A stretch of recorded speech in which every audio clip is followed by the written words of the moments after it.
நம்ம சேனல்லேருந்து தொடர்ந்தப்பலாம் நீங்கள் வீடியோக்களை பார்க்க நினச்சிங்கன்னா இதுவரை நம்ம சேனலை சப்ஸ்கிரைப் பண்ணுங்க. சப்ஸ்கிரைப் பண்ணிங்க. கீழே பெல் சிம்பிள் இருக்கும், அதையும் கிளிக் பண்ணிங்க. வாங்க வீடியோக்குள்ளே போகலாம். எனக்கு 77 வயது. மனைவியை இழந்து 10 வருடங்கள் ஆகிறது. அன்பின் நீரூற்ற மறைந்த எத்தனையோ முதியோர்களில் நானும் ஒருவன். இருக்கின்ற 4 மகன்களில் ஒவ்வொரு மாதமும் ஒரு மகனிடம். இப்போது இருப்பது 3வது மகனிடம். இன்னும் 4 நாட்கள் இருக்கிறது கடைசி மகனிடம் செல்ல. இப்போது இருந்தே வயதான விரல்களை கொண்டு எண்ணிக்கொண்டிருக்கிறேன் கடைசி மருமகளிடம் செல்லும் நாட்களுக்காக. போன தீபாவளிக்கு 2வது மருமகள் வாங்கி தந்த வெள்ளை வெட்டி பழுப்பு நிறமாகி பல நாட்கள் ஆகிவிட்டது. முதல் மகன் வாங்கி தந்த கண்ணாடி உடைந்து 3 வாரங்கள் ஆகிவிட்டது. இப்போது இருக்கும் கோபக்கார மகனிடம் கேட்டால் என்ன சொல்வனோ என்று பயந்து கொண்டு கண்ணாடியை ஒளித்து வைத்துவிட்டு வெறுங்கண்களோடு தடுமாறி கொண்டிருக்கிறேன். கடைசி மருமகளிடம் சொல்லிதான் மாற்றிக்கொள்ள வேண்டும். இன்னும் 4 நாட்கள் தான் என்பதால் எல்லோரும் வேலைக்கு போன பின்பு என்னுடைய வேட்டி சிப்பாக்களை துவைத்து வைத்து கொள்ள வேண்டும். துணி துவைக்கும் மிஷின் இருந்தாலும் என்னுடைய துணிகளை தனியாகத்தான் போட வேண்டும் என்று சொல்லி அவர்கள் ஆடையோடு கூட ஒட்ட விடாமல் ஏனோ அந்நியமாக வைத்திருக்கிறார்கள். கஷ்டமாக இருந்தாலும் மகனும் கூட எதுவும் சொல்வதில்லை, மருமகளும் சொல்ல விடுவதில்லை. இன்னும் 4 நாட்கள் தானே என்று ஹாஸ்டலில் இருந்து ஆசையோடு வீட்டுக்கு ஓடும் குழந்தை போல கடைசி மருமகளிடம் வீட்டுக்கு போக என்னுடைய உடைகள் நானே ஆர்வமாக துவைத்து கொண்டிருக்கிறேன்.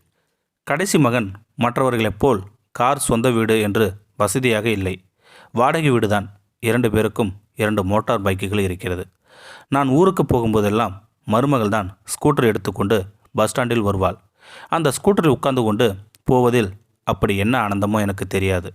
என்னென்ன நடந்தது என்று அவள் கேட்டுக்கொண்டே போக நான் பின்னால் உட்கார்ந்து கொண்டு வேடிக்கை பார்த்தபடியே யாரை பற்றியும் எந்த குறையும் சொல்லாமல் நல்லதை மட்டுமே சொல்லி கொண்டு போவேன்.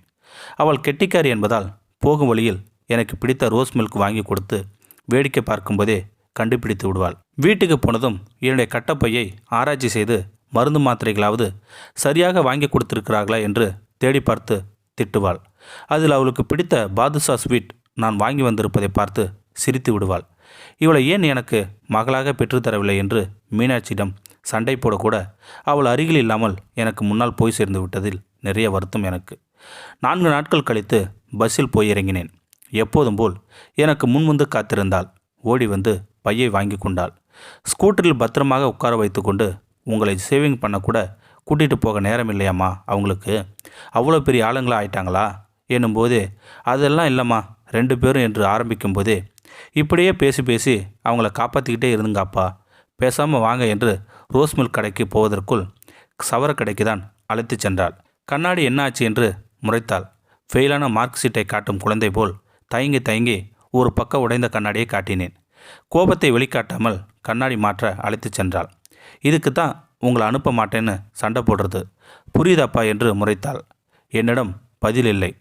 ஊர் உலகத்தில் யார் எதுவும் சொல்லக்கூடாதுன்னு பெருமைக்கு கூட்டிகிட்டு போகிறது, அப்புறம் உங்களை கஷ்டப்படுத்தி அனுப்புறது, இதே வேலையாக போச்சு எல்லோருக்கும் என்று முணுமுணுத்து கொண்டே கண்ணாடியை மாற்றி கொடுத்து துணியெல்லாம் சுத்தமாக துவைச்சிருக்கே, நீங்கள் தானே துவைச்சிங்க, போய் சொல்லாமல் சொல்லுங்கள் என்று டீச்சரை போல் முறைக்க என்ன செய்வதென்று தெரியாமல் பாதி பற்களோடு சந்தோஷமாக சிரித்தேன். அவளும் சிரித்து விட்டாள். எனக்கு தேவையான எல்லாவற்றையும் வாங்கி பையை நிரப்பி கொண்டு வீட்டுக்கு அழைத்து சென்றாள்.